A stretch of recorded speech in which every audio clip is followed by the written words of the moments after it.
travel back in time with me, if you will, back to the early 60s, where very young, naive, and impressionable Kazdoy is flipping through the 8 channels on his black and white Admiral TV, probably using a pair of pliers to change the channels. And it seemed like these 2 black and white films were always popping up out of nowhere. I had no idea what they were called. I sometimes would turn it on in the middle of the film or near the end and wondered what was going on. All I knew was that they were weird and they were creepy. And in fact, the next day, I would think about them and I would wonder, did I watch that on TV or did I dream that? And that's the topic for today's episode. This is the Kazdoy Closet. I'm Kazdoy. This is not my closet full of all the stuff that I love. It's still unavailable, but we're going to push on through. And today we're going to look at 2 films that really creeped me out as a kid, and I just watched them again recently. The first film that haunted my psyche when I was a kid, Carnival of Souls. This is from 1962 in beautiful black and white. It's actually gained a lot of respect and notoriety since then. It's basically about this woman here. She was in a car accident. She's with some beatniks and they're racing and her car goes off a bridge and they all land in the water. She comes crawling out of the water, but then she becomes obsessed with this abandoned amusement park. And for me, what's always creepy about amusement parks that are abandoned is they're just too quiet. It's sort of a juxtaposition between how noisy and bright and lively they are during the day, but then when they're shut down at night or even during the day when they're abandoned, it's just something off-putting about it. And maybe there's too many places to hide or something. But even as a kid, when carnivals would come around to town, like in the big parking lot near where I used to live, I'd go over there and watch them putting all the rides together. And I always wondered, who are these people that travel from town to town and put these rides together and just have this weird lifestyle? I just found it always kind of odd. The director of Carnival of Souls, Herc Harvey, this is the only feature film he directed. He did a lot of industrial films, which are like training films. And he had a couple of weeks off. So he was traveling cross country and he found this abandoned amusement park in Salt Lake City called Salt Air. And it had a weird history. It actually had burned down like 3 different times. But he thought this would be a great setting for a strange kind of horror thriller type of movie. So $13,000 later, and he got one of his friends who was a writer to write the script, and they made Carnival of Souls. As far as the plot goes, think in terms of Twilight Zone, like maybe the famous episode The Hitchhiker, or if you've ever read the short story An Occurrence at Owl Creek Bridge. It's that sort of thing where she is wandering around, kind of hypnotized. She's seeing visions of, they look like they're sort of undead people, almost like zombies. And the makeup's very interesting. It's very pale, their faces. And then they have a lot of makeup going around their eyes and around their mouths. And what I also find kind of creepy is they're always dressed in regular clothes. So the men are in suits and ties, the women are in dresses, and they all have blank looks on their face. Sometimes she has these visions of them appearing in the mirror behind her, or when she's driving a car, she looks over at the window and there's this man's face in the window. And in fact, the man, they call him, is played by the director. And sometimes they're also rising up out of the water, fully dressed in suits and ties and dresses, and looking at her drenched in water. It kind of is a precursor and an influence to Night of the Living Dead. Very similar makeup, very similar look. They're slow moving zombies. I guess you could call them zombies. And they do dances and stuff. And it's very, very strange. So she's walking around hypnotized. And once in a while, she can't hear anything. And nobody can see her or hear her. And then she sort of snaps out of it. So she's sort of in this nether world. Is she dead? Is she alive? People are interacting with her somewhat, but are they really? Or is she just, the whole thing's, while she's dead and she's in the purgatory? It's kind of an odd thing. And there's a lot of silence in the film, and I always find that very effective when she's walking around the amusement park by herself. It's very quiet except for organ music. Almost the entire soundtrack is this eerie organ music, and she's also an organist in the film. Another thing that's creepy about it is the audio is looped. So it's added later, and sometimes it doesn't match, and sometimes it does match, and it doesn't sound right, or there's no sound effects when she's walking, or the wind's blowing. You only hear certain sounds, but not other sounds, and that just adds to the dreamy quality of it. I don't know if that was budgetary. It probably was for only $13,000, or if it was intentional to give it an eerie quality, but it certainly ended up giving it an eerie quality. The other thing was all the actors, except for our main actress here and one other guy, they were all just amateurs, and they looked very normal, very real people. So I watched this the other night. It is still creepy. I think it's pretty creepy. I think now that I'm older, I appreciate it more for the cinematic qualities of it and for what he did with the very little that he had.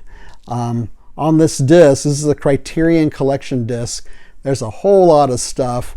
There's a great commentary, not commentary, but interview with Dana Gould, the comedian who worked on The Simpsons for a long time. And he's a real horror fan and a real monster fan. And he gives his own impressions of it, which is really good. There's interviews with the director and his writer. There is an visual essay analysis of some of the look of the film. There's a lot of stuff. There's some of the industrial films that he made before he made Carnival of Souls.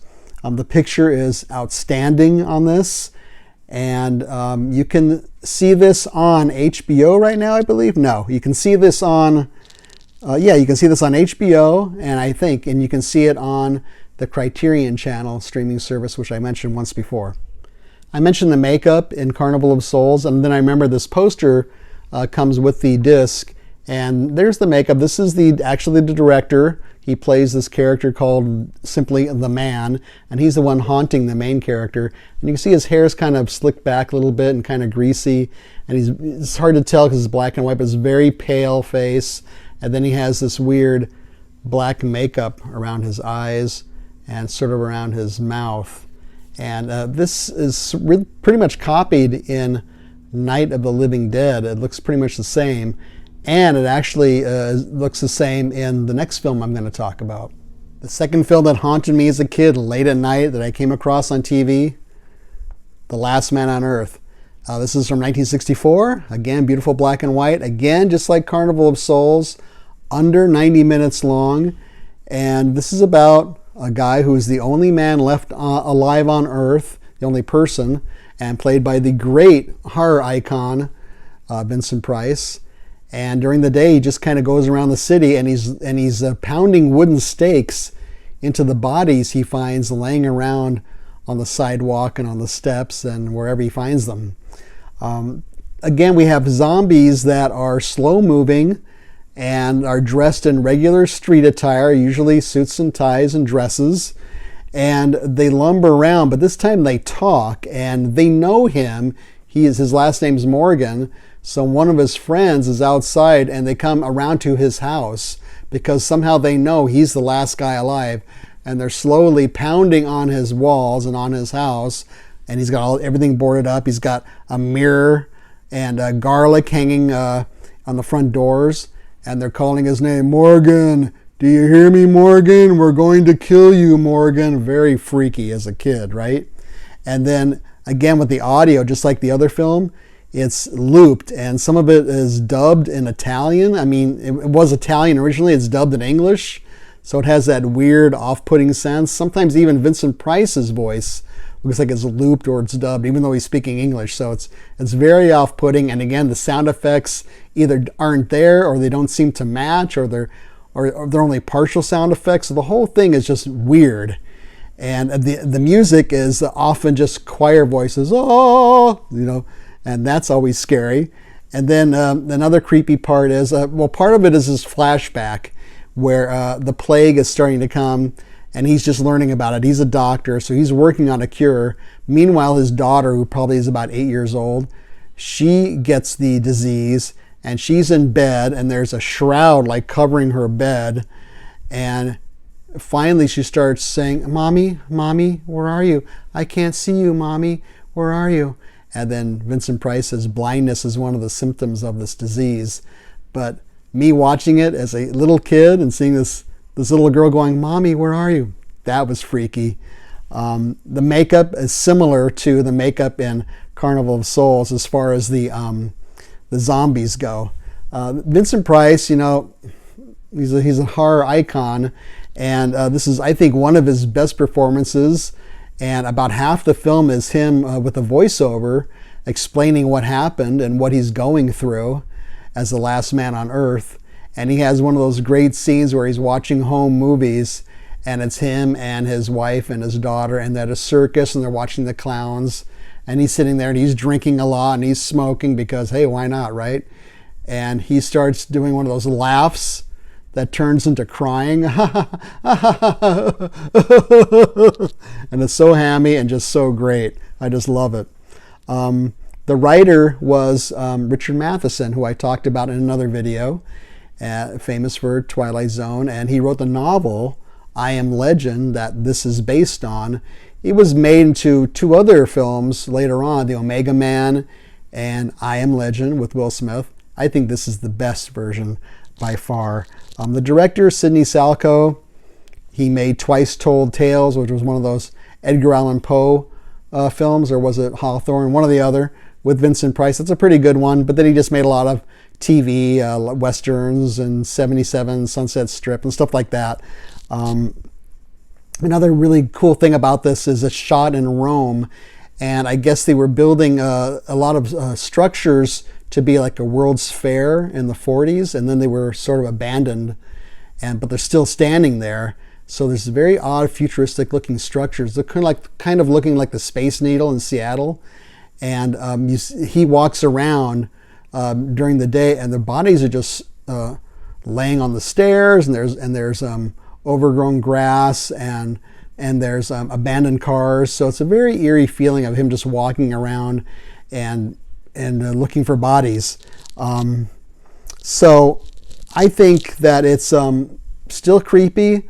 I think now as an adult rather, watching this, I appreciate it more for the art of it, just like with the other film. But I think it's very effective. I think it's really good. I think it's really underrated. The disc has a couple of extras. It has trailers from hell, like a 3-minute thing on there. It has a little bit about Richard Matheson. It has an audio commentary. I listened to a little bit of it. I don't listen to commentaries that much, and that was okay.